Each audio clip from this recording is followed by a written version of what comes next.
शेवटचा निरोप म्हणजे हे आजचं कीर्तन आहे। शास्त्र सांगतं गेलेल्या माणसाच्या नावाने खाली जरी कर्मकांड केलं, नामस्मरण केलं तरी त्याला ते वैकुंठामध्ये स्वर्गामध्ये प्राप्त होत असतं। बघा, आपल्या महाराष्ट्र भूमीला एक वारकरी संप्रदायाची आगाध आणि विशाल अशी परंपरा लागलेली आहे। आपल्या हिंदू धर्मामध्ये कर्मकांडाला अनन्यसाधारण महत्त्व दिलेलं आहे, लक्ष देऊ नाही का? पण कर्मकांडानेच माणसाचा उद्धार होतो किंवा कर्मकांड झाल्याच्या नंतर सगळं झालं असं नाही। आपला हिंदू समाज सनातन धर्म हा कर्मकांडापेक्षाही नामस्मरणाला खूप महत्त्व देतो। कर्मकांडामध्ये झालेल्या चुका त्या नामस्मरणाने भरून निघत असतात। या 2 तास केलेलं नामस्मरण, केलेलं कीर्तन नक्कीच त्यांच्या पदरी पडणार आहे आणि त्यामुळे कीर्तनाचं आयोजन केलेलं आहे। आपण रोज हरिपाठामध्ये मध्ये म्हणतो बघा, वैकुंठा मार्ग सोपा, ज्ञानदेव सांगा झाला हरिपाठ, पूर्वजा वैकुंठ मार्ग सोपा। आपल्या पूर्वजांना वैकुंठाची पायरी चढण्यासाठी कीर्तनच काय, त्यांच्या नावाने मृत्यूलोकामध्ये जर हरिपाठ जरी केला ना महाराज, त्यांना उत्कृष्ट गती प्राप्त होत असते। म्हणून या कीर्तनाचं आयोजन केलेलं आहे। आपल्या हिंदू धर्मामध्ये मनुष्य मेल्यापासून 1 वर्षामध्ये 3 विधी येतात, लक्ष देऊ नाही का? पहिला येतो माणसाच्या जीवनातला 10वा, दुसरा येतो 13वा म्हणजे आजचा दिवस, याला 14वा 13वा किंवा आपल्या भाषेमध्ये गंगापूजन म्हणतात। दुसरा येतो तो 13वा आणि तिसरं येतं ते वर्ष श्राद्ध। या 3 विधीपैकी पहिला विधी आहे आणि 2 शास्त्र आहेत। 10वा हा विधी आहे, गंगापूजन आणि वर्ष श्राद्ध शास्त्र आहेत। शास्त्र असं सांगतं विधी बदलला तरी चालतो पण शास्त्र बदलता येत नाहीत। म्हणजे एखादा जर मनुष्य वारला, त्याच भावकीतला जर दुसरा 4-5 दिवसांनी मनुष्य वारला तर दोघाचा 10वा एके दिवशी करता येतो, याला शास्त्राने परवानगी दिली। 10वा 5व्या 7व्या आणि 10व्या दिवशी करता येतो, पण लक्ष देऊ नाही का, दोघाचा 13वा एका दिवशी करता येत नाही, दोघाचं वर्ष श्राद्ध एका दिवशी करता येत नाही। का बरं? 13वा हे शास्त्र आहे, वर्ष श्राद्ध शास्त्र आहे, शास्त्र कधी बदलता येत नाहीत। म्हणूनच आजच्या कीर्तनाला नैमित्तिक कीर्तन म्हणतात। हे नैमित्य आहे आणि नैमित्तिक कर्म हे त्याच दिवशी आणि त्याच वेळेला करावं लागतं, म्हणून त्याला नैमित्तिक म्हणतात। वेदांत शास्त्रामध्ये कर्मकांडाचे 4 प्रकार सांगितले, लक्ष देऊ नाही का? नंबर 1 नैमित्तिक कर्म, काम्य कर्म, प्रायचित्त कर्म आणि 4थं आहे ते नित्य कर्म। आपण सकाळी झोपेतून उठल्यापासून झोपेपर्यंत जे जे कर्म करतो त्याला नित्य कर्म म्हणतात। सकाळी उठणं, स्नान करणं, देवपूजा करणं, तीर्थयात्रा करणं, शेतातलं वेगवेगळं काम करणं याला नित्य कर्म म्हणतात। शास्त्रामध्ये जे दुसरं कर्म सांगितलं त्याला प्रायचित्त कर्म म्हणतात। आपल्या हातून झालेलं पाप नष्ट होण्यासाठी जे जे कर्म केलं जातं त्याला प्रायचित्त कर्म म्हणतात। उदाहरणार्थ मांजर मारल्याच्या नंतर कुठं जातात? काशीला, आहे का? लोक लय हुशार आहेत, काशी केलेली सांगतात पण मांजर मारलेली सांगत नाहीत, याला प्रायचित्त कर्म म्हणतात। आपल्या हातून झालेलं पाप नष्ट होण्यासाठी जे कर्म केलं जातं त्याला प्रायचित्त कर्म म्हणतात। तिसरं कर्म सांगितलं काम्य कर्म, फलाच्या हेतूने केलं जाणारं कर्म। उदाहरणार्थ मुलाचं शिक्षण भरपूर झालं पण नोकरी लागाना, तर गावातले 4 शहाणे माणसं म्हणतात, हे बघा एखादी सत्यनारायणाची पूजा करा, एखादी पंगत द्या, अन्नदान करा, काहीतरी चांगलं कर्म करा, का? मुलाला नोकरी लागावी म्हणून। याला शास्त्रामध्ये काम्य कर्म म्हटलं। पण शास्त्रामध्ये शेवटचं 4थं कर्म फार महत्त्वाचं सांगितलं, ज्याला नैमित्तिक कर्म म्हणतात, तो आजचा दिवस आहे। नैमित्तिक कर्म हे कधीही करता येत नाही, मग त्याला विशिष्ट दिवस असतो, विशिष्ट तिथी असते आणि विशिष्ट मुहूर्त असतो। विशिष्ट मुहूर्तावरती जे कर्म केलं जातं त्याला नैमित्तिक कर्म म्हणतात। तसं आजचा चाललेला हा पितृपक्ष आहे बघा, आणि पितृपक्ष हे सर्वांनाच करावा लागतो, कारण पितृपक्ष हा नैमित्तिक कर्मामध्ये मोडला जातो। पितृ जेव घालण्याची वेळ सुद्धा एक शास्त्रामध्ये ठराविक सांगितली। नैमित्तिक कर्म कधी करता येत नाही, त्याला कोणती वेळ चालत नाही। असं नाही दूरवर जायचं म्हणजे सकाळीच पितर जेव घातले आणि दुपारी मोकळा झाला, असं चालत नाही। असंही नाही दिवसभर फिरून आले आणि संध्याकाळी पितर जेव घातले, असं चालत नाही। शास्त्रामध्ये पिंडदानाची प्रक्रिया सांगितली ती दिवसाच्या 3ऱ्या प्रहरामध्ये सांगितली। हिंदू धर्मामध्ये दिवसाचे 4 आणि रात्रीचे 4 प्रहर पडतात, अशा 8 प्रहराचे 24 तास सांगितले बघा। शास्त्र सांगतो, लक्ष देऊ नाही का? पूर्वांनाही मनुष्यानाम, मध्यान्नाही पूर्वांनाही देवानाम, मध्यान्नाही मनुष्यानाम, अपरनाही पितृनाम, सायन्नाही भूतप्रेतादीनाम। हे दिवसाचे 4 प्रहर सांगितले। पहिले 3 तास 6 वाजल्यापासूनचे पहिले 3 तास हे देवपूजे सांगितले। आपण जे घरातली देवपूजा करतो कधी करतो बरं? सकाळी सकाळी शेतात कामाला गेले आणि दुपारी येऊन देवपूजा केली, चालतं का? नाही नाही। का? पहिले 3 तास हे देवासाठी दिले, दुसरे 3 तास मनुष्यासाठी दिले। आणि लक्ष देऊ नाही का, 12 ते 3 ही जी दुपारची वेळ आहे ना, याला अपराह्न म्हणतात। ही वेळ पितृपक्षासाठी दिली, मुदाम रिझर्व काळ ठेवला। आणि दुसरे शेवटच्या तास भूतप्रेतादीनाम, जे भूत पिशाचे असतात ना, ह्यांच्यासाठी दुसरे 3 तास दिले। ज्याप्रमाणे दिवसाचे 4 प्रहर केले त्याप्रमाणे संध्याकाळचे सुद्धा रात्रीचे सुद्धा 4 प्रहर केले। एक हिंदी मन ऐकायला भेटते बघा, पहिले प्रहर में सब जागे, दुसरे प्रहर में भोगी, तिसरे प्रहर में चोर जागे, चौथे प्रहर में योगी. शेवटच्या 3 ते 6चा काळ असतो ना महाराज, तो साधकाच्या दृष्टीने सुवर्णकाळ मानला जातो. त्या काळामध्ये केलेली साधना ती फलद्रूप होत असते, ते योग्यांचा काळ मानला जातो. एवढं विश्लेषण याच्यासाठी केलं की पितृपक्षातला पितृकाळ हा जो आहे तो 12 ते 3 ही वेळ सांगितलेली आहे. याला नैमित्तिक कर्म म्हणतात. विठाला विठाला विठाला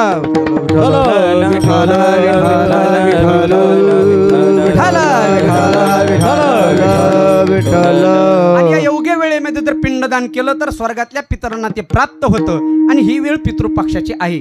तसा हा गंगापूजनाचा दिवस आहे. आपल्या हिंदू धर्मामध्ये मी सुरुवातीलाच बोलून गेलो 10वा 13वा वर्ष श्राद्ध हे करावंच लागतं. काही जे पुरोगामी विचाराचे माणसं असतात किंवा जे सोशल मीडिया जास्त वापर करतात ते माणसं सहज म्हणतात महाराज नाही केलं तर काय होतं, बरं करावंच लागतं महाराज, नाही केलं तर पितृदोष लागत असतो. वंश दुराचारी पुत्र झाला, वंश दुराचारी पुत्र झाला, वंश दुराचारी पुत्र झाला, वंश दुराचारी पुत्र झाला. कटा त्याचे करीती पितर, कटा त्याचे करीती पितर, कटा त्याचे करीती पितर, कटा त्याचे करीती पितर. वंश दुराचारी पुत्र झाला, वंश दुराचारी पुत्र झाला, वंश दुराचारी पुत्र झाला, झाला वंश दुराचारी पुत्र झाला.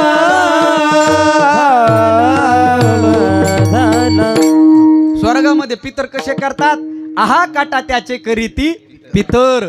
स्वर्गामध्ये पितर आपल्या नावाने बोंब मारतात, काय मी एवढी धनसंपत्ती कमवली म्हणतात, आणि माझ्या नावाने माझ्या पश्चात पितृपक्षामध्ये एक पितर जीव घातला नाही, माझ्या नावाने कधी अन्नदान केलं नाही, आहा काटा त्याचे करीती पितर. आणि जगातला सगळ्यात मोठा दोष हा पितृदोष असतो. एकदा का मनुष्य जीवनामध्ये पितृदोष लागला ना महाराज, जो ज्याला लागला त्याला जाऊन विचारा जीवनामध्ये त्याची अवस्था काय होत असते. म्हणून हे 10वा करावा लागतो, वर्षश्राद्ध करावं लागतं, 13वा करावा लागतो. नाही केलं तर काय होतं, काही करावं काही होत नाही. लग्न झाल्यावर कुकू लावावं लागतं बघा, बरोबर आहे ना. लग्न झालं की मंगळसूत्र घालावंच लागतं, नाही घातल्यावर लग्न झाल्यासारखं वाटत नाही. अगदी तसंच आई वडिलांचा 10वा 13वा करावा लागतो. आता शास्त्रयुक्त पद्धतीने सांगतो, शास्त्रामध्ये खूप गोड वर्णन आलेलं आहे का करावा लागतो 13वा, का करावा लागतो वर्षश्राद्ध. 2 मिनिटामध्ये सांगतो. आज 13वा आहे म्हणून अभंगावर येतो, लक्ष देऊ नाही का. आपल्या हिंदू धर्मामध्ये एकूण किती संस्कार सांगितले माऊली, तिथं पण तुम्हीच होते, किती संस्कार सांगितले, 16. आता लक्ष देऊ नाही का बरं का.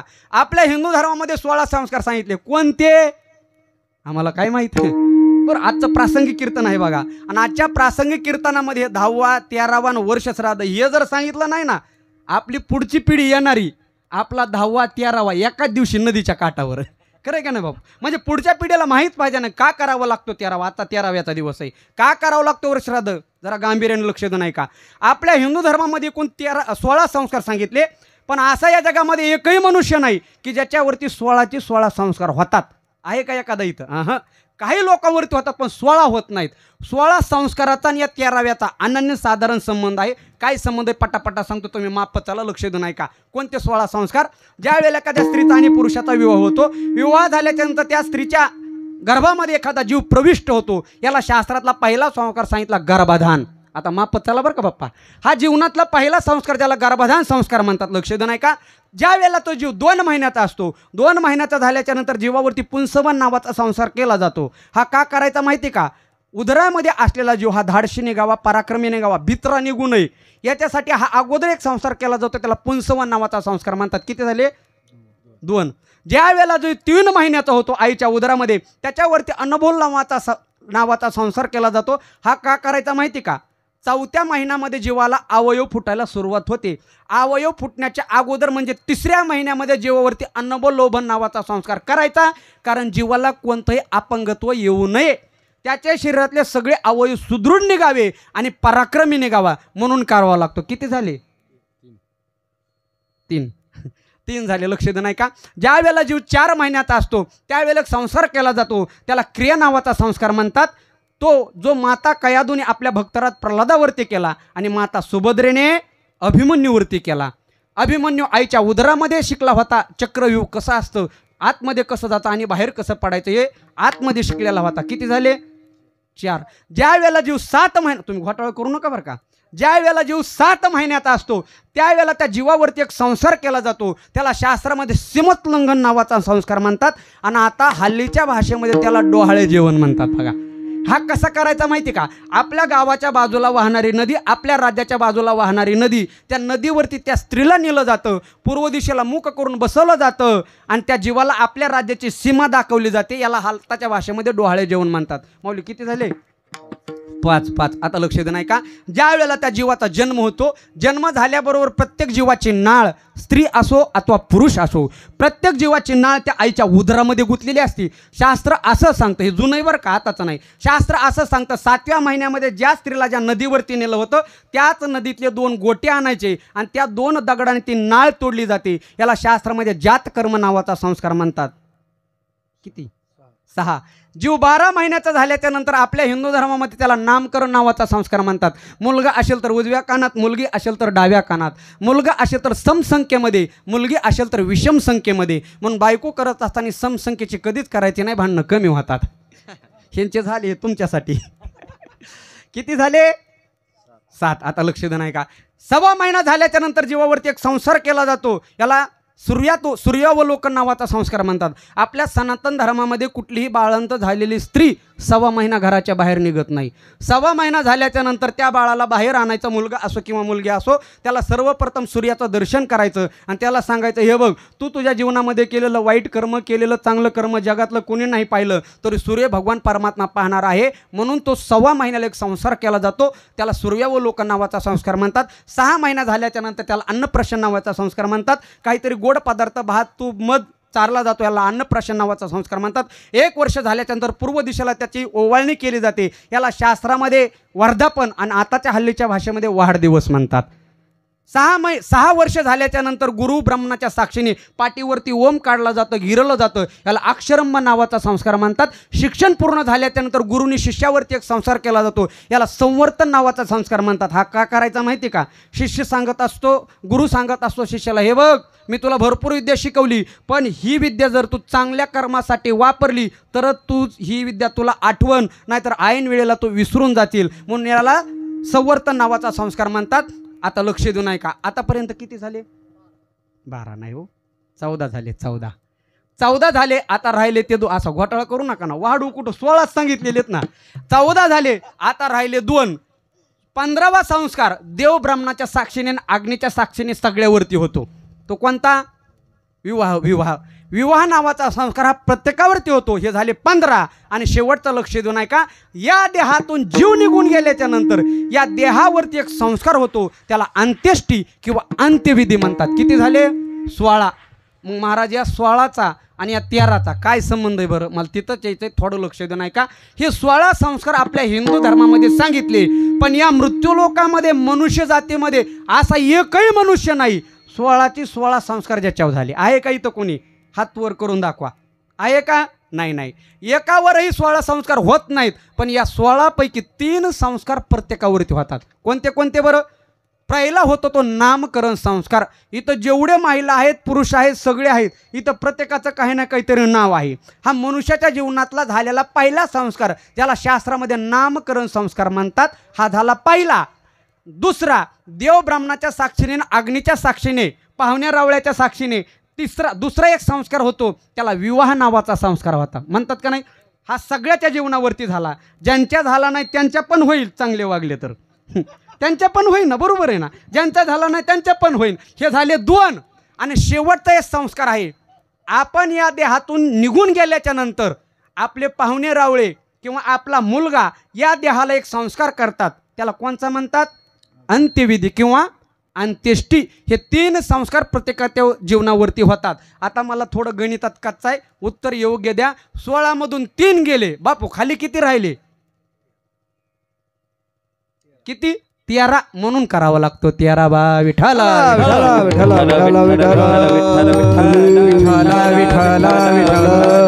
16 मधून 3 गेले म्हणून करावा लागतो 13वा. का करावं लागतो लक्ष देऊ नाही का? आपली एक चुकीची प्रथा आहे. आता मी थोडा लहान आहे म्हणून मी सांगत नाही, पण गरुड पुराणातलं वर्णन सांगतो तुम्हाला. आपण प्रत्यक्षात कधी सांगू शकत नाही, आपण कीर्तनात बोलू शकतो. बघा, आपल्या इकडं सावडण्याचा कार्यक्रम असतो. कितव्या दिवशी? तिसऱ्या दिवशी. काही भागामध्ये दुसऱ्या दिवशी करतात. आता ज्याची त्याची परंपरा आहे. दुसऱ्या किंवा तिसऱ्या दिवशी सावडण्याचा कार्यक्रम असतो. आपण एक जीवखडा ठेवतो बापू, जीवखडा ठेवतो का नाही? गेलेल्या व्यक्तीची एक हस्ती ठेवतो. कुठं ठेवतो आपण? एका कोरा वस्त्रामध्ये. कुठं ठेवतो? येड्या बाबळीला बांधून. का? गेलेला माणूस परत येतोय म्हणून. गरुड पुराण सांगतो ती हस्ती, तो जीवखडा घरामध्ये आणायचा. लक्ष देऊ नाही का? घरामध्ये आणायचा आणि गेलेल्या व्यक्तीच्या नावाने 13 दिवस एक ज्योत लावलेली असते घरामध्ये, असते की नाही? तो जीवखडा त्या ज्योतीच्या प्रकाशाला ठेवायचा. का? कारण राहिलेले 13 संस्कार ती ज्योत, ती अग्नी त्या जीवावरती करत असते. आणि ज्या दिवशी 13 संस्कार पूर्ण होता तो आजचा दिवस, 13व्याचा दिवस, किंबहुना आपल्या भाषेमध्ये गंगापूर्णाचा दिवस म्हणून करावा लागतो. 13वा विठाला.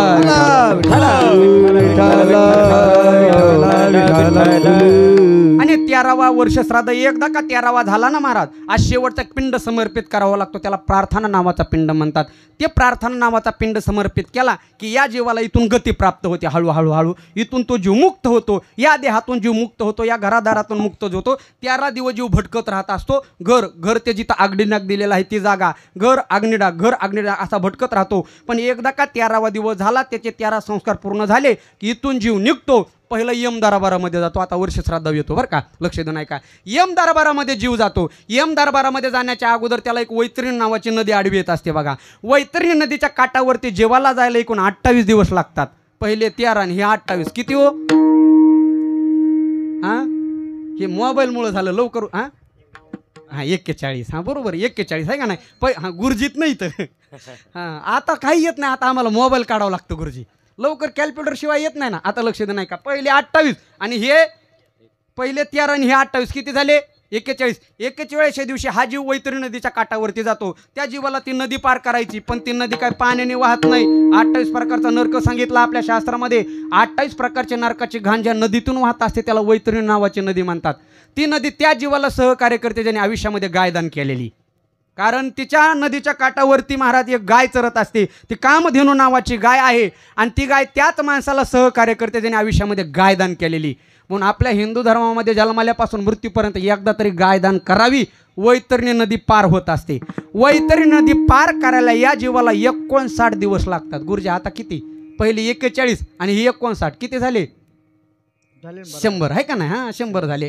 आता 100व्या दिवशी हा जीव यम दरबारामध्ये जातो. आता लक्ष देऊ नाही का? या जीवाचा अजून उद्धार होत नाही, ह्याचा निकाल लागला नाही, काय नाही. तिथं एक वकील असतो. त्या वकिलाचं नाव आहे चित्रगुप्त. चित्रगुप्त हा वकील आपल्याला लावावा लागतो आणि आपली फाईल चित्रगुप्ताच्या हातात द्यावा लागते. चित्रगुप्त सरकारी वकील हे अगोदर सांगतो बरं का. तो पैशांनी बदलत नाही. तो म्हणतो हे बघ, तुझे पैसे नको, फक्त तुझी फाईल दाखव, तू जीवनामध्ये काय कर्म केलेलंस. मग चित्रगुप्त त्याच्यावरती अभ्यास करतो, यांनी काय कर्म केलं, कसं कर्म केलं, आणि त्याचा अभ्यास पूर्ण होता 265 दिवस लागतात. पहिले 100 आणि हे 265 किती झाले? 365. गुरुजी एका वर्षाचे दिवस किती? 365. 365व्या दिवशी या जीवाचा निकाल लागत असतो. म्हणून एका वर्षाला करावं लागतं वर्ष श्राद्ध. विठाला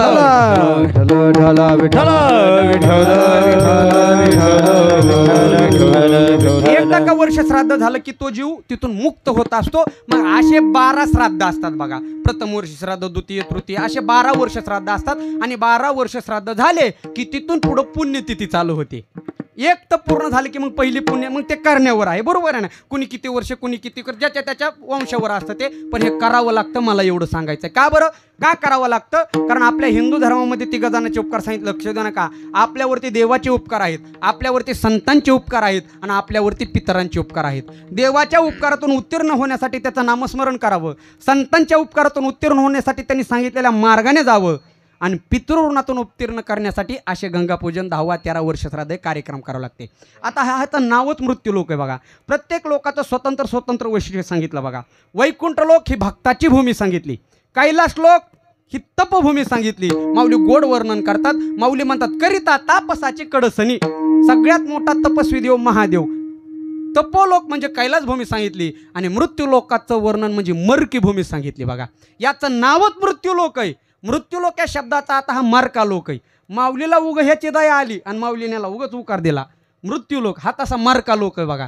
इथं ज्याचा ज्याचा जन्म झालेला आहे इथं प्रत्येकाला येरते पामर आवाज जीव आहे. किती हो, येरते पामर जीव किती हो येरते पामर जीव किती येरते पामर जीव किती येत नाही उरो आले अवतार, येत नाही उरो आले अवतार, येरते पामर जीव किती हो, येरते पामर जीव किती येत नाही उरो आले अवतार, येत नाही उरो आले अवतार, येते पामर जीव किती येते पामर जीव किती. साधू संतांनी या मृत्यूलोकाचं वर्णन केलं बघा. आपण जिथं राहतो याला मृत्यूलोक म्हणतात. इथं देवादिकांचे अवतार झाले त्यांना सुद्धा जावं लागलं बघा. आहे का नाही. येत नाही उरो आले अवतार. रामप्रभूचा अवतार इथं झाला त्यांना जावं लागलं. श्रीमंत लोक इथं जन्माला आले त्यांना सुद्धा जावं लागलं. साधू संत आले त्यांना जावं लागलं. येरते पामर जीव किती. महाराज आपल्या गावातील बघत बघत या 2-4 वर्षामध्ये किती प्रतिष्ठित माणसं गेले हो, गेले का नाही. कारण याचं नाव मृत्यू लोक आहे. लोक पाहता पाहता सहज जातात महाराज. माणसाला कळत सुद्धा नाही. हा फक्त माणूस आपण विसरलेलोत महाराज. आपल्याला मरायचं हे कुणाच्याच लक्षात नाही. आणि मी नेहमी सांगत असतो माणसाने आपला मृत्यू डोळ्यासमोर ठेवून जीवन जगावं. उद्या मी मरणार आहे असं मानून जीवन जगावं. आणि ज्याला कळतं ना मी उद्या मरणार आहे त्याच्यासारखा आनंदित माणूस जीवन जगू शकत नाही. मला कधी कधी असं वाटतं महाराज देवाने प्रत्येकाच्या डोक्यामध्ये एक मिशन बसवाय पाहिजे होती. ती मिशन कशासाठी सांगू का बापू. देवाने अशी टायमर बसवाय पाहिजे होता की हे बघ आता तुझे 6 महिने राहिलेत. किंवा देवाने स्वप्नात येऊन सांगायला पाहिजे होतं आता तुझा 1 वर्ष राहिलंय, आता 6 महिने राहिलेत, आता 2 महिने राहिलेत, आता 1 महिना राहिलाय. लोक किती आनंदात जीवन जगले असते बरं. हां लोक म्हणले असते न ग वा दुसऱ्याच्या सुखाला धक्का लावायचा ना आपण आपला आनंदाने जीवन जगू का. उद्या मरणारा हे कळलं ना महाराज. महाराज थोडं गांभीर्याने वाक्य वापरतो. भागवतातला परिस्थिती एवढा शहाणा नव्हता बरं का माऊली. तुम्ही म्हणाल कस काय. जो एका साधूच्या गळ्यामध्ये नाक टाकतो महाराज तो परीक्षिती होता. राजा होता राजा, सामान्य व्यक्ती नाही. पण परीक्षितीला कळालं मी किती दिवसात मरणार आहे, 7 दिवसात मरणार आहे. राजपदाचा त्याग केला आणि श्रीमद भागवत कथा ऐकायला पुढं बसला का मी मरणार आहे हे कळल्यामुळं बघा. तसं माणसाला नित्य जाणीव असावी की मी मरणार आहे. याचं नाव मृत्यूलोक. ज्याचा जन्म झालाय ना त्याला जावंच लागतं. उपजेते नाशे नाशी ते पुनरपी दिशे हे घटिका यंत्र दैशे परिभ्रमे गा. माऊली म्हणतात घड्याळ घड्याळ. ह्या घड्याळीमध्ये काटे असतात. किती 3 काटे असतात बघा. घड्याळीची किंमत किती असू द्या, 100 रुपयाची घड्याळ असू द्या नाहीतर 1 लाखाची घड्याळ असू द्या. असं होत नाही 100 रुपयाची घड्याळ 12 तासाचा टाईम दाखवते आणि लाख रुपयाची घड्याळ 13 तासाचा टाईम दाखवते. असं होतं का हो. घड्याळ कोणती असली तरी किती तासाची असते ती 12 तासाची. या 3 काट्याला प्रत्येक 12 तासाला एका जागेवर लागतं का नाही. 12 तासाला त्याच जागेवर काटा येतो. तसं माऊली म्हणतात उपजेते नाशे नाशे ते पुनरपी दिशे. बस मेलेला माणसाचा जन्म होतो आणि जन्मलेल्या माणसाचा मृत्यू होतो. हे घटिका यंत्र जैसे परिभ्रमेगा. माऊलीने घड्याळीचं उदाहरण दिलं. याचं नाव मृत्यू लोक. इथं मारावं लागतं. किती संपत्ती असू द्या किती श्रीमंत असू द्या. मला एक जण भेटला नाना तो म्हटला महाराज मी मरणारच नाही. मी म्हटलं तू कसं काय मरणार नाही. तो म्हणला माझ्याजवळ 1200 कोटीची प्रॉपर्टी. बापू किती 1200 कोटीची प्रॉपर्टी. वा वा म्हटलं पण तू मरणार एवढे मोठे पैसे. म्हटला कसं मरण. त्याला म्हणलं हे बघ तुझ्याजवळ 1200 कोटीची प्रॉपर्टी पण या जगातला सगळ्यात एक श्रीमंत व्यक्ती होऊन गेला ज्याला आपण दसऱ्याला जाळतो. काय नाव रावण. रावण रावणासारखा श्रीमंत माणूस या जगामध्ये झाला नाही महाराज. रावणासारखा श्रीमंत नाही, रावणासारखा विद्वानही नाही. रावण किती श्रीमंत होता सांगू तुम्हाला. ही सृष्टी ब्रह्मदेवाने निर्माण केली. लक्ष देऊ नाही का. रावण सांगतो तुम्हाला. रावण ही सृष्टी ब्रह्मदेवाने निर्माण केली. ब्रह्मदेव ज्याचा पंजोबा तो रावण. ब्रह्मदेवाचा मुलगा पुलस्य ऋषी दशग्रंथी ब्राह्मण तो पुलस्य ऋषी. ज्याचा आजा तो रावण आणि पुलस्याचा मुलगा विश्रवा ज्याचा दशग्रंथी ब्राह्मण आणि 4 वेदाचे मुखोद्गत होते. कोणाच्या विश्रवाचे त्याचा मुलगा रावण. बरं रावण काही एकटा नव्हता. रावण हे 6 जण भाऊ होते. आपण रामायणाच्या रीतीत बसलेले बघा, हे का नाही. आपलं आयुष्य रामायणामध्ये गेलं.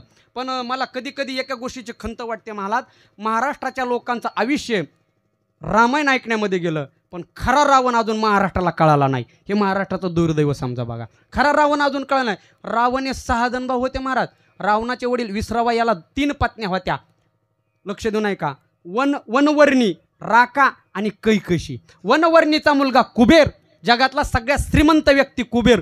कुबेरासारखा श्रीमंत कोणी नव्हता. आणि कुबेर जर रावणाचा भाऊ असेल, मग रावण किती श्रीमंत असं नाही. अहो, थोरल्या भावाला जर 15,000 पगार असलं तर धाकटं छाती फुगून चलवितं का. भावाला 15,000 पगार आहे. रावणाचा भाऊच कुबेर आहे. याच्यासारखा श्रीमंत कोण असेल हो.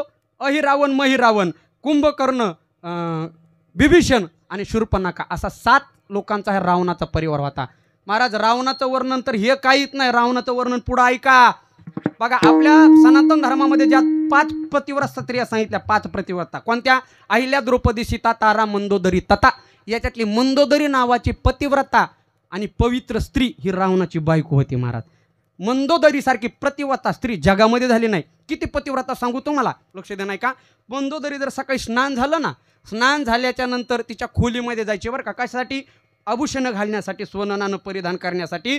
तर त्या देवळीमध्ये ठेवलेलं सोनं मंदोदरीला पाहिल्याबरोबर खाली पडत होतं. कशासाठी.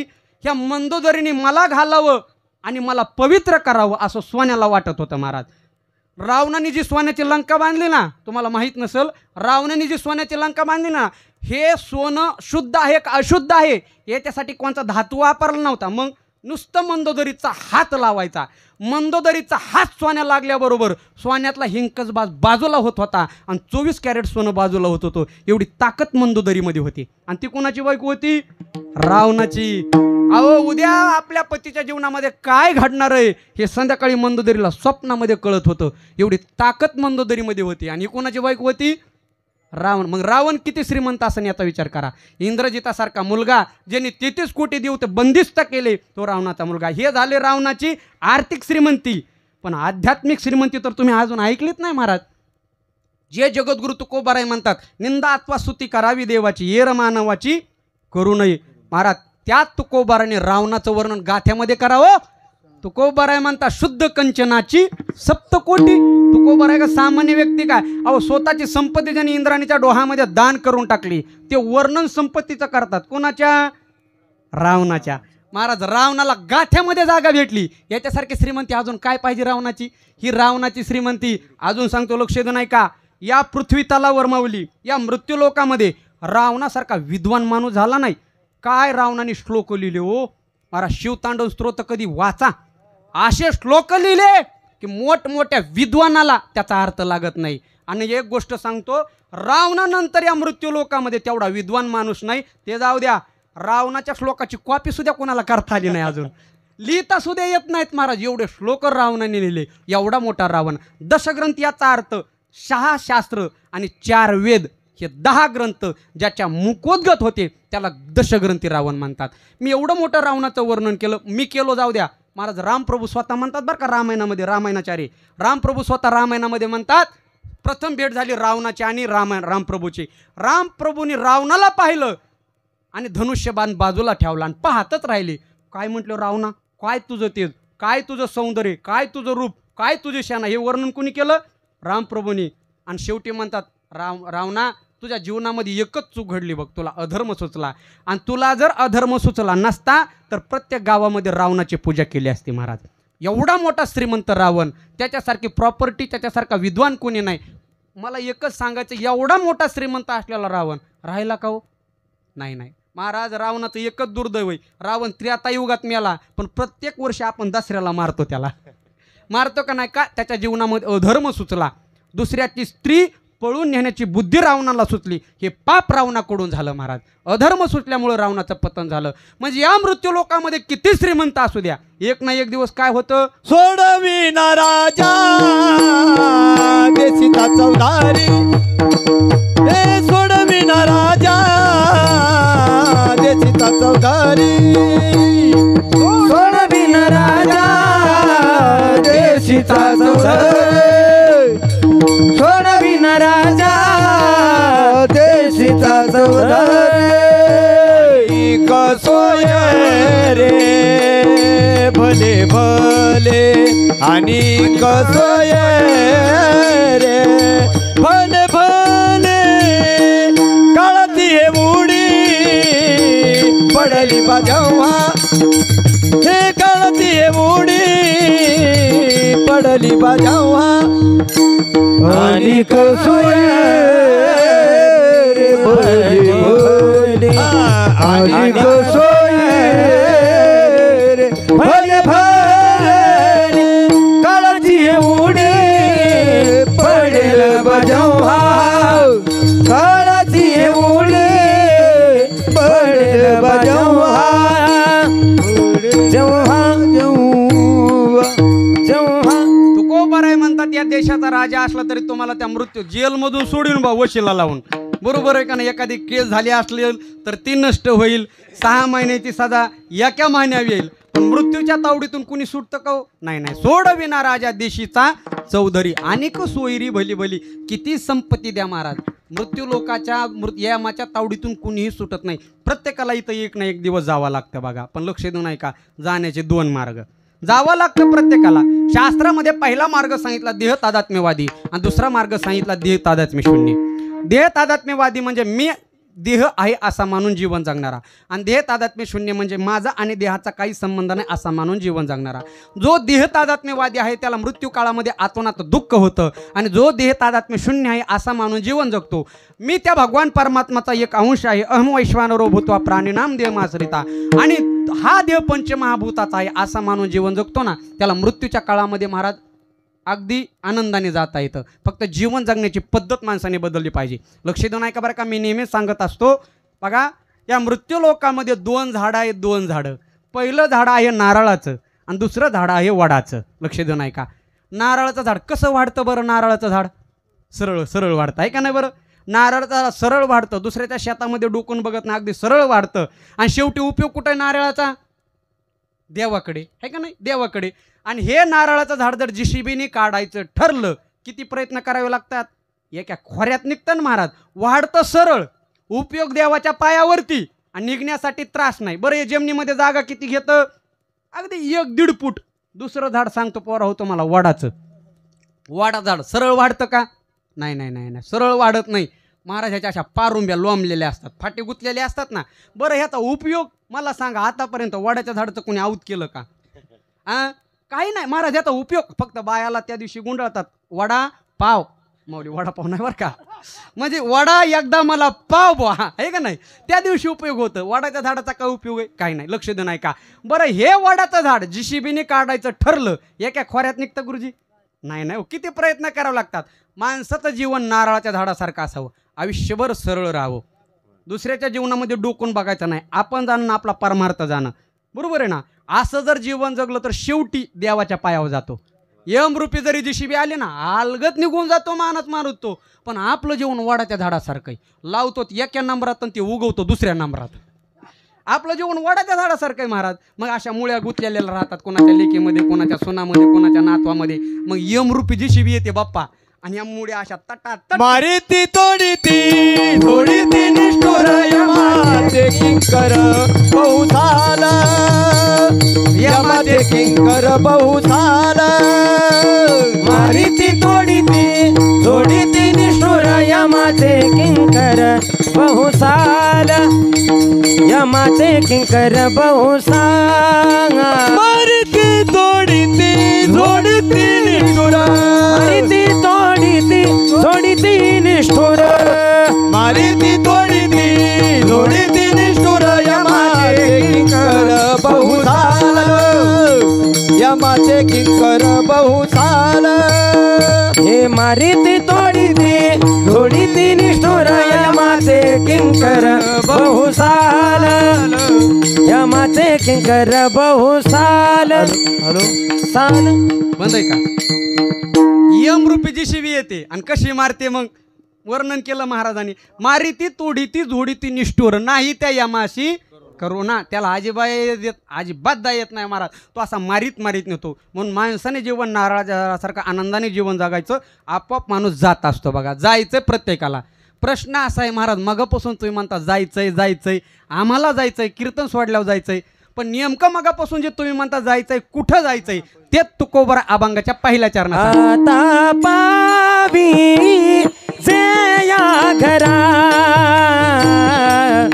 आता पावी जे या घरा, घरा आता पावी जे घरा, आता पावी जे घरा, या दातारा संगती, या दातारा संगती, पायावरी ठेवू माथा, पायावरी ठेवू माथा, या संगती, या दातारा पायावर ठेवू माता, पायावर ठेवू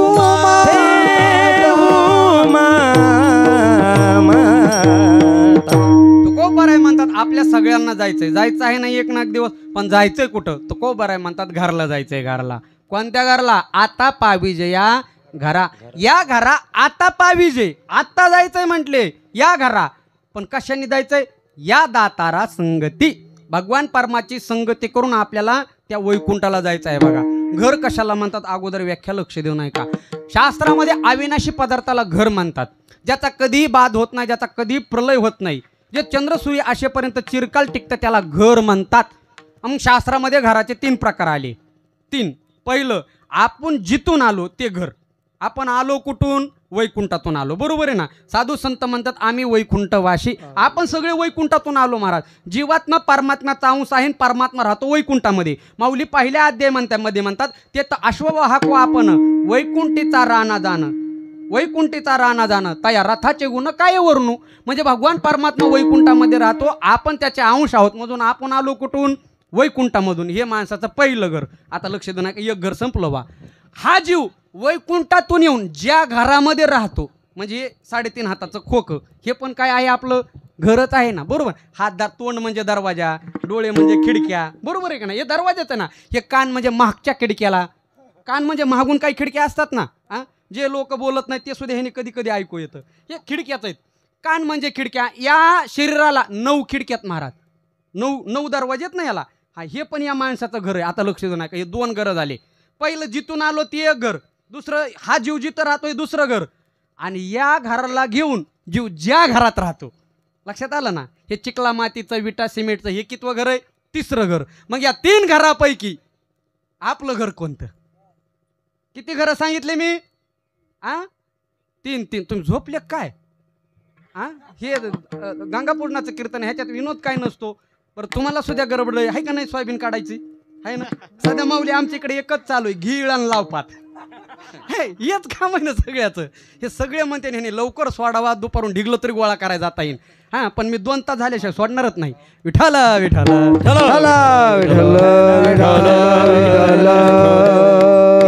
किती घरं झाले? 3. कोणते कोणते? आपण जिथून आलो ते एक, जीवात्मा ज्या देहामध्ये राहतो ते दुसरं, आणि या देहाला जीव ज्या घरामध्ये राहतो, हे चिखला मातीचं गावामध्ये शेतामध्ये जे घरं बांधलेले असतात ते 3. मग या 3 घरापैकी आपलं घर कोणतंही? घर या शब्दाची पहिल्यांदा व्याख्या सांगितली होती, कोणती? अविनाशी पदार्थाला घर म्हणतात. आता जरा उलटा विचार करू. जे आपण घर मानतो, घर बांधतो चिखला मातीचं, इटा मातीचं, इंजिनियर त्या घराची गॅरंटी देतो. गुरुजी देतो का नाही? हे बघा, हे घर 150 वर्षे, 100 वर्षे, लई चांगलं मटेरियल वापरलं तर 250 वर्षे, पण 250 वर्षे झालं की ते घर सोडावं लागतं. म्हणजे ते घर अविनाशी आहे का? मग ते घर आपलंय का? नाही ना हो. अविनाशी पदार्थाला एक घर तर बाजूला गेलं बा. म्हटलं मग आता दुसरं कोणतं? हा जीवात्मा ज्या घरामध्ये राहतो, हे 3.5 हाताचं घर. बरं हे घर अविनाशी आहे का? नाही ना हो. हे घर सुद्धा एक ना एक दिवस पडतं महाराज. कोणाचं 50 वर्षाला, कोणाचं 60 वर्षाला, कोणाचं 70 वर्षाला. कारण देवाने दिलेलं हे घर एक ना एक दिवस सोडावं लागतं. म्हणजे हे घर आपलंय का? नाही ना. 2 घरं संपली. मग आपलं घर कोणतं? आपण जिथून आलो ते आपलं घर आहे बघा. आपण आलो कुठून? वैकुंठामधून आलो, ते आपलं घर आहे. म्हणून तुकोबाराय म्हणतात, मी जिथून आलो ना मला तिथं जायचंय, आता पाविजे या घरा. मी त्या घराला निघालो म्हटले. हां, त्या घराला निघालो. प्रश्न असा आहे, लक्ष देऊन आहे का, आता आपण इथं कीर्तनाला आलात, बापूंनी सगळ्याला निमंत्रण दिलं, आपण सगळे कीर्तनाला आलो, बरोबर आहे ना? कीर्तन झालं. कीर्तन झाल्याच्या नंतर तुम्हाला प्रत्येकाला तुमच्या घरी जायचं आहे. मग तुम्ही काहीतरी साधन आणलेलं असेल ना जाण्याचं, है का नाही? कोणी मोटरसायकल आणली, कोणी 4 व्हीलर गाडी आणली, कोणी कशाने का व्हायना साधन आणलं असेल ना. जसं इथून घराला जाण्यासाठी काहीतरी साधन लागतं, मग त्या घराला जाण्यासाठी साधन काय? तुकोबाराय म्हणतात, या दातारा संगती. त्या भगवान परमात्मा हे साधन आहे, त्याच्याच घराला जायचं आहे, त्याचाच हात धरायचा आहे. किती सोपं आहे बरं. देवाकडंच जायचं आहे, हात कुणाचा धरायचा आहे? देवाकडं धरायचं आहे. प्रश्न असा आहे, देव नेन का हो? म्हणून तर तुकोबाराने पहिला शब्द वापरला, दातारा. या दातारा संगती. त्याच्यासारखा दानी जगामध्ये नाही महाराज. तोची एक दान शूरदाता, हो तोची एक दान शूरदाता, तोची एक दान शूरदाता, तोची एक दान शूरदाता. विटेवरी जाची पाऊले समान, तोची एक दान शूरदाता, तोची एक दान शूरदाता. विटेवर जाते पाऊले समान, तोची एक दान शूरदाता, तोची एक दान शूरदाता. तो भगवान परमात्मा एवढा मोठा दातृत्व शक्ती त्याच्याकडे आहे. साधू संतांनी त्याचं वर्णन केलं. तोची एक शब्दाने बाकीच्याचा बाद होतो महाराज. तोची एक दान शूरदाता. त्याच्यासारखा दानीन त्याच्यासारखा सूर्य जगामध्ये नाही महाराज. देवानी सगळं दिलंय. आता वेळ नाही म्हणून प्रमाणाला, नाहीतर देवाने काय दिलं नाही बरं आपल्याला? दिले इंद्रिय, हातपाये, कान, किंवा जेने हा जीव दिला आपल्याला दानमध्ये दिलेलं हो. आणि लक्ष देऊ नाही का, दान दिलेल्या वस्तू नाव टाकीत नाहीत, म्हणून तर त्याला दान म्हणतात. पण आपलं सगळं उलट आहे. आपण लग्नामध्ये सगळ्या वस्तू दान देतो आणि सगळ्या वस्तू नाव टाकून देतो. बरं, वस्तू तरी त्या किमतीची असावी गुरुजी. 60 रुपयाची घड्याळ देतो आपण. किती? 60 रुपयाची. त्याच्या 15 रुपयाचं नाव टाकतो, ते 60 दिवसात बंद पडती. आपण जर 60 रुपयाच्या वस्तूवर नाव टाकून देतो, देवाने एवढा आपल्याला अनमोल शरीर दिलं, ह्याच्यावर नाव टाकलं का हो कुठं? हां माऊली, मला कधी कधी असं वाटतं देवाने नाव टाकून द्यायला पाहिजे होतं, कपाळावर नाव टाकायला पाहिजे होतं. अमुक जीवाला हे 3.5 हाताचं खोकं सप्रेम भेट टाकलं का नाव? म्हणून तर त्याला तोची एक दान शूरदाता सांगितलं. त्याच्यासारखा दान जगामध्ये किती दान देतो माहिती का? फक्त आपल्याला दिलेल्या वस्तूची कदर नाही आणि दिलेल्या वस्तूची किंमत नाही. जोपर्यंत त्या देवाने दिलेली वस्तू आपल्याला रिपेअर करायची पाळी येत नाही, तोपर्यंत ह्याची किंमत कळत नाही. आणि ह्याची जर तुझे अवदार्य जाणो स्वतंत्र, देताना मनसी पात्रा पात्र, पै कैवल्य असे पवित्र. जे वैरी आहे दिलेले, वैर्यांना सुद्धा देवाने दिलं. हां महाराज, पुतना देवाला मारायला आली होती, साविजय नावाची, मोक्ष प्राप्त करून दिला. याच्यासारखा दानी नाही. देव देतो, फक्त आपल्याला किंमत कधी कळते सांगू तुम्हाला, अनुभव आल्याच्या नंतर. बघा, मुंबईला एक आजोबा होते, लक्ष देऊ नाही का, देव कसा दातृत्व आहे. मुंबईला एक आजोबा होते, आम्ही कार्यक्रमाला गेलो होतो. खूप श्रीमंत घरचे व्यक्तिमत्व. किती श्रीमंत सांगू तुम्हाला, कोट्याधीश प्रॉपर्टी, जी मोजता येत नाहीत एवढी, आणि इमानदारीने कमवलेली कोट्याधीश प्रॉपर्टी. आजोबाचं वय झालं 80 वर्षाचं. 80 वर्षाचं वय झालं आणि आजोबाला पहिला हार्ट अटॅकचा झटका आला.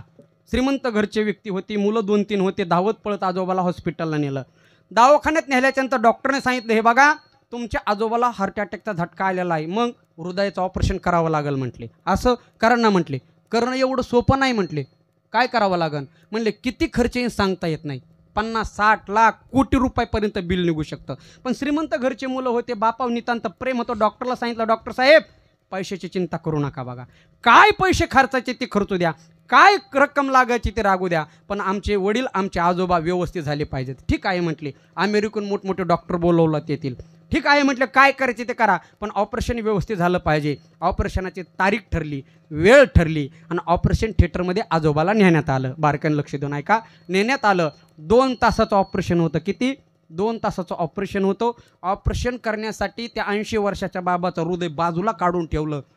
काय जी नस वगैरे कोणती बंद झाली होती ती व्यवस्थित केली आणि परत 2 तासानंतर ते हृदय जिथल्या तिथं फिट केलं. व्यवस्थित झालं. 15 दिवस हॉस्पिटलमध्ये ठेवून घेतलं. आज ऑपरेशन सक्सेस झालं, व्यवस्थित झालं. आजोबा टकाटक झाले आणि 15 दिवसाच्या नंतर त्या डॉक्टरच्या त्या हॉस्पिटलच्या डॉक्टरनी त्या आजोबाला डिस्चार्जचा एक कागद दिला. लक्ष दे नाही का. आणि डिस्चार्जच्या कागदच्याबरोबर दुसरा एक कागद दिला. तो कोणता असेल बरं? बिलाचा आहे का नाही बरं. एक कागद दिला आणि त्याच्याबरोबर दुसरा एक कागद दिला.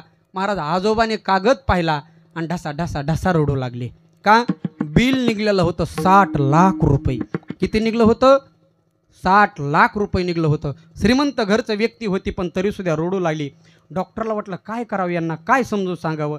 आजोबा रडत होते रडत होते रडत होते. डॉक्टरला काय कळा नाही का रडतात. शेवटी डॉक्टरने विचार केला बिल जास्त निघलं म्हणून रडत असतील. डॉक्टरने सांगितलं हे बघा बाबा, मी अगोदर तुम्हाला सांगितलं होतं आमचं महागडा हॉस्पिटल आहे, मोठमोठे डॉक्टर बोलवलेले होते, त्यामुळे बिल 60 लाखाचं निघलं. पण चला तुमच्यासाठी याच्यातले मी 5 लाख रुपये कमी करू शकतो. किती? 5 लाख. पण 55 लाख रुपये तुम्हाला द्यावा लागणार.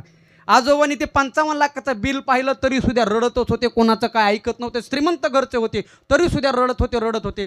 डॉक्टरला काय कळलं नेमकं का रडते ते. शेवटी डॉक्टरला आणखीन दया आली. डॉक्टरने सांगितलं हे बघा बाबा, तुमच्याकडं पाहून अजून याच्यातले 5 लाख रुपये मी कमी करतो, पण 50 लाखाच्या खाली बिल येणार नाही. मला सुद्धा तेवढा खर्च आला, म्हटले मोठं हॉस्पिटल आहे, 50 लाख तुम्हाला द्यावंच लागणार. हे ऐकून सुद्धा आजोबा रडत होते. महाराज ऐकायलाच तयार नव्हते. शेवटी डॉक्टर पाया पडला, म्हणला आजोबा नेमकं का रडता ह्याचं कारण तरी सांगा. लक्ष देऊ नाही का. त्या 80 वर्षाच्या आजोबाने उत्तर दिलं. 80 वर्षाच्या आजोबा म्हणतात डॉक्टर साहेब, तुम्ही माझं हृदय 2 तास सांभाळलं तर माझ्या हृदयाचं बिल तुम्ही 60 लाख रुपये काढलं, पण 80 वर्ष त्या देवाने माझं हृदय सांभाळलं, त्यांनी 1 रुपया सुद्धा बिल काढलं नाही. आहे का याच्यासारखा दातृत्व जगामध्ये कोणाकडे नाही ना. म्हणून तुकोबाराय म्हणतात तोची एक दान शूरदाता. जगामध्ये त्याच्यासारखी दातृत्व शक्ती नाही, म्हणून त्याच्या हाताला धरून जायचं आहे. का? तोची एक दान देणारा असल्यामुळं आता पाय विजय घरा या दातारा संगती. त्याची संगती करा, आपोआप तुम्ही तिथं जाऊ. दुसरा प्रश्न साधकांनी उपस्थित केला, का हो तुकोबाराय वेळ कमी आहे, जायचं लवकर आहे, मग तो भगवान परमात्मा आम्हाला नेईन का? तुकोबाराय म्हणतात 100% नेतो, पण मग त्यांनी आपल्याला नेण्यासाठी आपल्याला काहीतरी करावं लागेल का नाही बरं. तुम्हाला एसटीने जाण्यासाठी तिकीट तर काढावं लागेल ना. आता फुकट असलं तरी तिकीट तर काढावं लागेल ना एसटीने जाण्यासाठी. मग तसं देवाच्या संगतीने जाण्यासाठी काय करावं लागतं. तुकोबाराय म्हणतात त्याच्या पायावर माता ठेवा. पायावरी ठेवू माता, पायावरी ठेवू माता, पायावरी ठेवू माता रे, पायावरी ठेवू माता, पायावरी ठेवू माता, पायावरी ठेवू माता, पायावरी ठेवू माता, पायावरी ठेवू माता. हे सर्वता हे नुपेक्षी, सर्वता हे नुपेक्षी, सर्वता हे नुपेक्षी,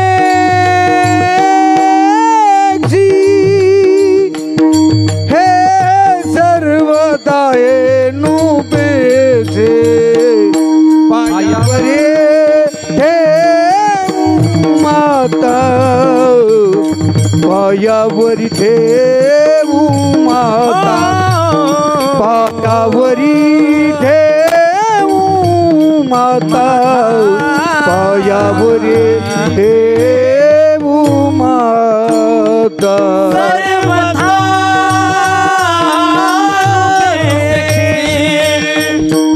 सर्वथा नुपेक्षी, हो सर्वथा नुपेक्षी, पायावरी ठेवू माता, पायावरी ठेवू माता, पायावरी ठेवू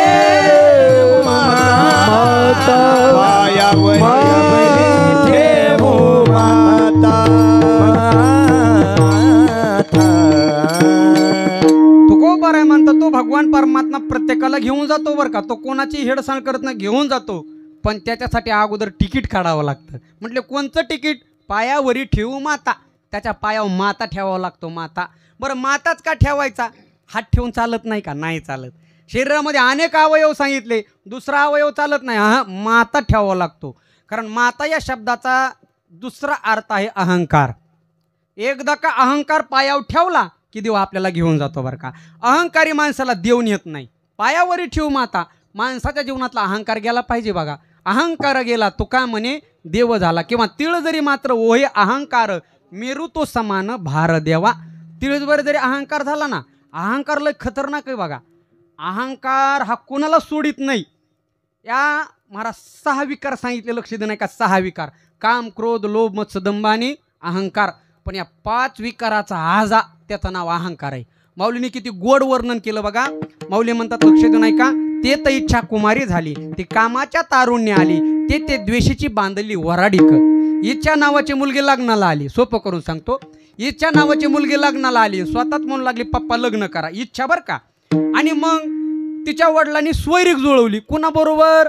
द्वेषाबरोबर. ही पहिलीच इच्छा. आणि तिचं लग्न कुणाबरोबर झालं? द्वेषाबरोबर. आता इच्छेचं आणि द्वेष नावाच्या नवरदेवाचं लग्न झालं. माऊली म्हणतात ह्या दोघापासून 2 मुलं झाली. बरं, ह्यांच्या पोटी झालेले मुलगं ज्ञानदेवन तुकाराम असतील का हो? ही पहिलीच इच्छा, हिचा नवरा द्वेष. मग माऊली म्हणतात तया दोघास्तव जन्माला द्वंद्व मोह. भला किती झाले? 2. पहिला द्वंद्व आणि दुसरा मोह. गमतलंय पुढे महाराज. इच्छानी द्वेषानी ह्या दोघाला जन्म दिला आणि ह्यांना सोडून दिलं. मग ह्यांना लहानाचं मोठं कोणी केलं? माऊली म्हणतात मग तो आजाने वाढविला अहंकारे. ह्यांना लहानाचं मोठं करणारं ह्यांचा आज आहे म्हटले. आणि त्याचं नाव काय आहे? अहंकार. म्हणून तुकोबाराय म्हणतात पायावरी ठेवू माता. अहंकार ना महाराज. बरं, कशाचा अहंकार असावं हे तरी कळालं पाहिजे ना. तुकोबाराय खूप गोड वर्णन करतात महाराज. मी पुराव्याशिवाय बोलत नाही.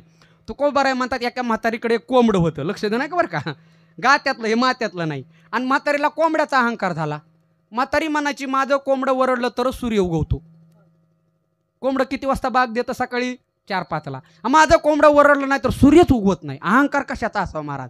म्हातारीचे कोणाबरोबर भांडणं झाली की म्हातारी म्हणायची हे बघ उद्या सूर्यालाच उगू द्यायची नाही का, माझं कोंबडं वरडूच द्यायची नाही, मग कसा सूर्य उगवून. म्हातारीची अशी भांडणं झाली. एक दिवस म्हातारी घरी आली, कोंबड्याची चोच बांधून खोराड्यात टाकला. म्हातारी म्हणली आता उद्या सूर्य उगवणार नाही, शेतात जायचं काय कामच नाही, बघू लोक कसे सोयाबीन काढतात ती. आता हिला काय माहिती सूर्य सूर्य कोंबडं कोंबडं. महाराज खिडकीतून हिच्या अंगा ऊन आलं. म्हातारीचा अजून अहंकार संपला नव्हता बरं का. म्हातारीला वाटलं माझ्या कोंबड्याने चोच सोडली असेल. म्हातारी पळत खोराड्याकडे गेली, कोंबड्याने चोच सोडलीच नव्हती, कोंबडच मरून पडलं होतं. तो कोंबराय म्हणतात नारडे तरी काय नुजेडे कोंबडे करोनी वेडे आग्रो दावी. आपला अहंकार हा मूर्खपणाचा वेडेपणाचा आहे, म्हणून तो अहंकार देवाच्या पायावरती ठेवा. पायावरी ठेवू माथा सर्वता अनुपेक्षा. एकदा का अहंकार ठेवला तो कोणाची उपेक्षा करणार नाही. तिसरा प्रश्न विचारला का हो तुकोबाराय, आता आम्हाला देवाबरोबर जायचं साधन कळालं, अहंकार बाजूला करायचा, देवाच्या हाताला धरायचं आणि त्याच्या घराला जायचं. पण आमच्याकडे काय पैसे नाहीत बा. पैसे कशासाठी पाहिजेत? वाटात टोल नाका आला तर गाडीने प्रवास करताना टोल नाका भरावा लागतो का नाही? एस टीने जर गेला तर नाही भरावं लागत, पण स्वतःच्या गाडीने गेल्यावर भरावा लागतो. तुकोबाराय म्हणतात हे बघा, तुम्ही ज्या गाडीत बसून चाललात ना ती लाल दिव्याची गाडी, आणि लाल दिव्याच्या गाडीला टोल नाका आहे का? हा अभंगाचं तिसरं चरण. येतो नित्य तवरी आता आता, येतो नित्य तवरी आता, येतो नित्य तवरी आता आता, येतो नित्य तवरी आता, येतो नित्य तवरी आता, येतो नित्य तवरी आता, हो येतो नित्य तवरी आता, येतो नित्य तवरी आता. नाही सत्ता आणि कांती, नाही सत्ता आणि कांती, पायावर ठेवू माता माता, पायावर ठेवू माता, पायावर ठेवू माता माता, पायावर ठेवू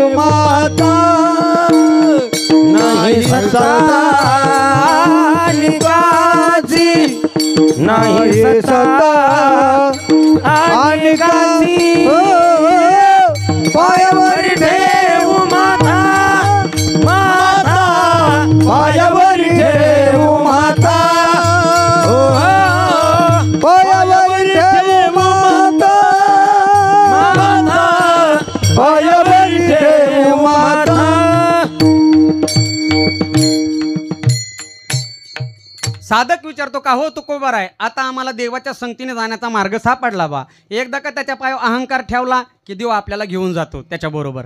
पण प्रश्न असा आहे, वाटात कुणी आडवतं का?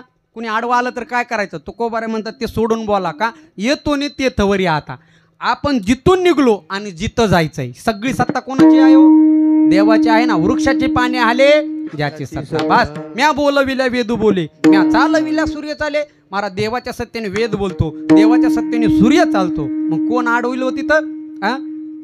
मी मगाशीच बोलून गेलो, सामान्य गाडीला टोल नाका आडवा येतो, पण लाल दिवे कलेक्टर जर निघाला कोण आडविल का त्याला?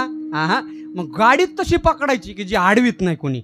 मग तुकोबार ही अशी गाडी, भगवान परमात्मा अशी गाडी महाराज शेवटच्या मूळ चरणावरती जाण्यासाठी आपल्याला तो उपयोगी पडत असतो. म्हणून तुकोबार म्हणतात पायावरी ठेवू माता सर्वतानुपेक्षी, येतो नि तेतवरी आता नाही सत्ता अनेकाची. मग तो भगवान परमात्मा कसा आहे? तुकोबार म्हणतात तुका म्हणे चक्रपाणी शिरोमणी बळी यांचा. जगद्गुरु तुकोबार म्हणतात त्याचं वर्णन शेवटी केलं, तो सगळ्या जगाचा बाप आहे म्हटले, शिरोमणी बळी यांचा. या मृत्यू लोकामध्ये जे जे जे कोणते देव आहेत ना, अमुक देव तमुक देव सगळे सगळे देव, त्या सगळ्यांचा देव तो भगवान परमात्मा पांडुरंग, जो ह्या देवाचा आहे देव बळिया माझा पंढरी राव. तो पांडुरंग परमात्मा सर्व देवाचा बाप आहे. बरोबर आहे का नाही? मग सर्व देवांचा बाप असणारा देवाच्या हाताला धरून मला सांगा, जर एखाद्या माणसाची राष्ट्रपती बरोबरच ओळख असेल, लक्ष देऊ नाही का, राष्ट्रपती बरोबरच ओळख झाली, त्याचं काम नडल का कुठं? बरं राष्ट्रपतीच ओळखीच आहे, मुख्यमंत्र्याकडे जायची गरज आहे का? कोणत्या सदस्याकडे जायची गरज? जे शेवटचं टोक जिथं सगळ्यात मोठा सर्वोच्च न्यायालयामध्ये ज्याचा निकाल लागला, सामान्य कोर्ट त्याला अडवतील का? वारकऱ्याचं सर्वोच्च न्यायालय म्हणजे पांडुरंग परमात्मा आहे महाराज. तिथं वारकऱ्याचा एकदा निकाल लागला ना, दुसऱ्या देवाची गरजच नाही. म्हणून तुकोबार म्हणतात तुका म्हणे चक्रपाणी शिरोमणी बळियांचा. म्हटले महाराज त्याचं नाव तरी सांगा ना काही, त्याच्या हाताला धरून जायचंय, त्याच्या घरला जायचंय, त्याचं नाव सांगा काही. त्याचं नाव असं घेता येत नाही. मग कसं घेता येतं? त्याचं नाव घेण्यासाठी फक्त पुरुष मंडळीला 2 हात वर करावे लागतात. असे वर हात करा, तिकडं चिचाखाली बसलेले मोबाईल द्या आता ठेवून, पाठीमागचे तंबाखू द्या टाकून, असे वर हात करा आणि असेच वर्ष श्राद्धापर्यंत राहू द्या. एकदम मोठ्या प्रेमाने त्या भगवान परमात्म्याचं भजन करा. विठोबार कुमाये विठोबार कुमाये विठोबार कुमाये विठोबार कुमाये विठोबार कुमाये विठोबार कुमाये विठोबार कुमाये विठोबार कुमाये विठोबार कुमाये विठोबार कुमाये विठोबार कुमाये विठोबार कुमाये विठोबार कुमाये कुमाई बार कुमाई बार कुमाई.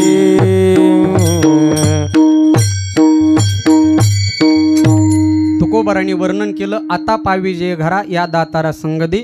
विठोबा रुक्माईचं भजन झालं म्हणजे कीर्तन झालं नाही, फक्त 1 तास झालाय. पण 10-12 मिनटं घेतो, जास्त लांबवणार नाही. प्रत्येकाला काम आहेत, अजून पुढं आहे, लक्ष देऊ नाही का. तुमचे 5 मिनटं घेतो. माझ्या घड्याळीनुसार मला अजून अर्धा तास शिल्लक आहे, फक्त 10 मिनटं लक्ष देऊ नाही का. मी सुरुवातीलाच बोलून गेलो, आपल्या हिंदू धर्मामध्ये सनातन धर्मामध्ये कर्मकांडाला अनन्यसाधारण महत्त्व दिलेलं आहे. कर्मकांडाने माणसाचा उद्धार होतो हे 100% खरं आहे.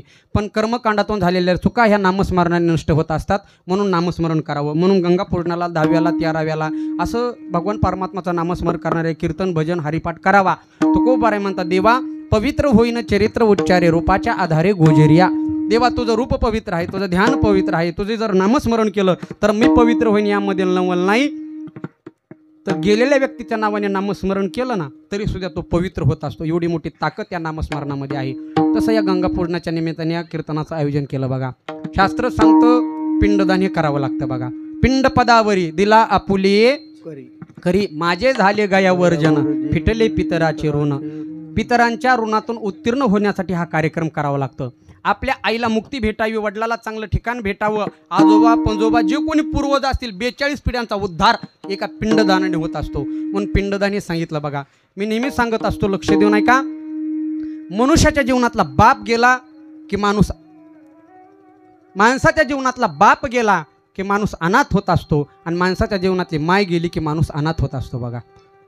मनुष्य किती वर्षाचा असू द्या, 1 वर्षाचा असू द्या, 5 वर्षाचा असू द्या, नाहीतर 50 वर्षाचा असू द्या, माणसाच्या जीवनातली आई गेली ना तो आपोआप अनाथ होत असतो. पण मला कधी कधी खंत एका गोष्टीची वाटते बघा, मातृदेवो भव पितृदेवो भव बोलणाऱ्या याच महाराष्ट्रामध्ये असे काही काही मी घरं पाहिलेले आहेत की ज्यांचे मायबाप आज वृद्धाश्रमामध्ये आहेत महाराज. खंत वाटते या गोष्टीची. खरं सांगू का महाराज, एखाद्या छोट्याच्या 10 बाय 10 घरामध्ये मायबाप आपल्या 4-4 मुलांना घेऊन आनंदाने सुखाने संस्कार करतात, पण जेव्हा त्या 4 मुलाचे 4 घरं होतात तेव्हा त्या मायबापांना त्या घरामध्ये जागा भेटत नाही, म्हणून त्याला एखाद्या वृद्धाश्रमामध्ये नाहीतर पत्र्याच्या शेडमध्ये ठेवलं जातं. हे आपल्या महाराष्ट्राचं दुर्दैव आहे बघा. जीवनामध्ये तुमच्यावरती निस्वार्थ प्रेम करणारे फक्त 2च पात्र आहेत, एक म्हणजे आपली आई आणि दुसरे म्हणजे आपले वडील. म्हणून जगामध्ये आईसारखं प्रेम करणारं कोणी नाही बघा. एखाद्या लेकीचं माहेर तोपर्यंतच चांगलं असतं जोपर्यंत माहेरामध्ये मायबाप जिवंत आहेत. एकदा का माहेरातले मायबाप निघून गेले ना, तेच प्रेमाचं आवडतं माहेर कधी पाहुण्याचं गाव होतं हे कळ सुद्धा नाही बघा. जोपर्यंत माहेरामध्ये मायबाप असतात ना, लेक जर सासरून माहेरी आली तर कुठंही बसू शकते, काही खाऊ शकते, कुठं झोपू शकते, कशीही वागू शकते. पण माहेरातली आई आणि माहेरातला बाप निघून गेला ना, त्याच लेकीला माहेरामध्ये पिशवी टेकायला जागा सापडावी लागते. सगळ्यात मोठी वाईट घटना आहे. खरं सांगू का महाराज, मी तुमच्या भावनेला हात घालत नाही, सत्य घटना सांगतो. आपण सतत जिंकत यावं म्हणून सतत हरत आलेले आपले मायबाप असतात. आपल्या आईला वाटतं माझं जीवन सगळं मोलमजुरी करून गेलेलं आहे, दुसऱ्याचं काबाड कष्ट करून गेलेलं आहे, किमान माझ्या मुलाच्या तरी नशिबी ते नसावं म्हणून सतत प्रयत्न आणि सतत कष्ट करणारे फक्त आपले मायबाप असतात बघा. प्रत्येक स्त्रीच्या जीवनामध्ये 3 जन्म आहे दादा. पहिला जन्म ती जन्माला आली, दुसरा जन्म तिचा विवाह झाला आणि ती नांदायला गेली, आणि तिसरा जन्म ती बाळांत झाली. बाळांत या शब्दाचा जर तुम्ही विग्रह केला ना, बाळ अधिक अंत. आपल्या मुलाला जन्म देता जिता जिचा अंत होतो तिला बाळांत म्हणतात. बघा इथं पुरुष मंडळी आहेत, आपल्या शरीराला जर कुठं नगभर जखम झाली तर टचकन डोळ्यातून पाणी येतं आणि आतोनात त्रास होतो. मग विचार करा, ज्या वेळेला एखाद्या माता माऊलीच्या जीवनामध्ये सिजरची पाळी येत असेल त्यावेळेला एक ईदभर पोट फाडलं जातं, आणि जेव्हा ती मुलाला जन्म देते त्यावेळेला ती किती त्रास भोगत असेल. अकांत तुरे जननी दुःखे धाई मोकलिली, तिच्यासारखा त्रास या जगामध्ये कुणाला नाही हो. उदाहरणार्थ अशी जर एखादी क्रिटिकल परिस्थिती निर्माण झाली, डॉक्टर म्हणतात हे बघा दादासाहेब, तुमच्या पत्नीच्या पोटामध्ये बाळ आडवा आलेलं आहे, मग काय करावं लागल? एकतर आई वाचल नाहीतर बाळ वाचल. नवऱ्याला विचारलं सांगा काय करायचं, नवऱ्याने क्षणाचाही विलंब न करता पटकन उत्तर दिलं, डॉक्टर साहेब माझी बायको वाचली पाहिजे. सासू सासरे आले होते, त्यांना विचारलं सांगा काय करायचं, सासूर सासऱ्यांनी सांगितलं डॉक्टर साहेब आमच्या घरची सून वाचली पाहिजे. माहेरचे मायबाप आले होते, त्यांना विचारलं सांगा काय करायचं, मायबापांनी पटकन उत्तर दिलं डॉक्टर साहेब आमची लेक वाचली पाहिजे, आमची ताई वाचली पाहिजे. पण 2 तास त्या डिलिव्हरीच्या खोलीमध्ये वरून डॉक्टरला बोलत होते, डॉक्टर साहेब मी मेली तरी चालन, माझ्या पोटातलं बाळ वाचलं पाहिजे. हे फक्त बोलणारी आई असते आई. पण आताची काही दुर्दैवी पिढी आहे महाराज, ते चलत बोलत सहज म्हणतात मायबापाला तुम्ही आमच्यासाठी काय केलं. महाराज त्यांनी काय केलं हे शब्दामध्ये कोणी सांगू शकत नाही, पण आई आणि वडील यांच्यासारखे उपकार कोणी नाहीत. एका कवीने आईबाप न सांभाळणाऱ्या व्यक्तीचं वर्णन केलेलं आहे. तो कवी म्हणतो बघा, बाप काढलाच घराबाहेर, लक्ष देऊन ऐका, बाप काढलाच घराबाहेर दारात रडते आई पण, आणि बायकोला खुशाल म्हणतोस तुमच्यासाठी काय पण, तुमच्यासाठी काय पण.